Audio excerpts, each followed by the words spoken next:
is based on the quality of education what they attain. అంటే మీరు వెళ్ళిన తర్వాత అక్కడ చదువుకున్న చదువులే మీకు ఉపయోగపడతాయి నెక్స్ట్ ఫ్యూచర్ జాబ్స్ తెచ్చుకోవడానికి. కాబట్టి ఇక్కడ జర్మనీలో ఏంటంటే పబ్లిక్ యూనివర్సిటీస్ దాదాపు 367 పబ్లిక్ యూనివర్సిటీస్ ఉన్నాయండి, అంటే గవర్నమెంట్ ఫండెడ్ యూనివర్సిటీస్. వీటిలో క్వాలిటీ ఆఫ్ ఎడ్యుకేషన్లో ఒక యూనివర్సిటీ గొప్ప కాదు, ఒక యూనివర్సిటీ తక్కువ కాదు. ఇవన్నీ కూడా మన ఐఐటీస్కి ధీటుగా ఆర్ ఐఐటీస్ కంటే బెటర్ ర్యాంకింగ్లో ఉంటాయి. సో ఈ పబ్లిక్ ఫండెడ్ యూనివర్సిటీస్లో స్టాండర్డ్ ఆఫ్ ఎడ్యుకేషన్ అంత బాగుండే కారణం ఇన్ఫ్రాస్ట్రక్చర్ అండి. బేసిక్గా యూనివర్సిటీలో వాళ్ళ దగ్గర ఉన్న ల్యాబ్స్ కానివ్వండి, ఫ్యాకల్టీ కానివ్వండి, ఇన్ఫ్రాస్ట్రక్చర్ పాయింట్ ఆఫ్ వ్యూలో బాగుంటుంది. రెండో థింగ్ ఏంటంటే క్వాలిటీ ఆఫ్ ఎడ్యుకేషన్. యూరోప్ మొత్తం కూడా ఒక స్టాండర్డ్ ఆఫ్ ఎడ్యుకేషన్ ఫామ్ చేశారు, విచ్ ఇస్ కాల్డ్ బొలోనియా ప్రాసెస్. దాని ప్రకారంగా ఏంటంటే ఒక masters education 3 semesters of class room activity and last 1 semester for internship. So ఇలా వీళ్ళు 2 years మాస్టర్స్లో వాళ్ళకి తెలియకుండానే ఒక 6 నెలలు ఒక కంపెనీలో జాబ్ చేయాలి.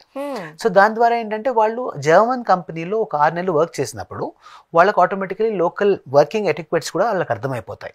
అంటే ఎంప్లాయీతో ఎలా ఉండాలి, మేనేజర్తో ఎలా బిహేవ్ చేయాలి, ఇవన్నీ నేర్చుకుంటారు.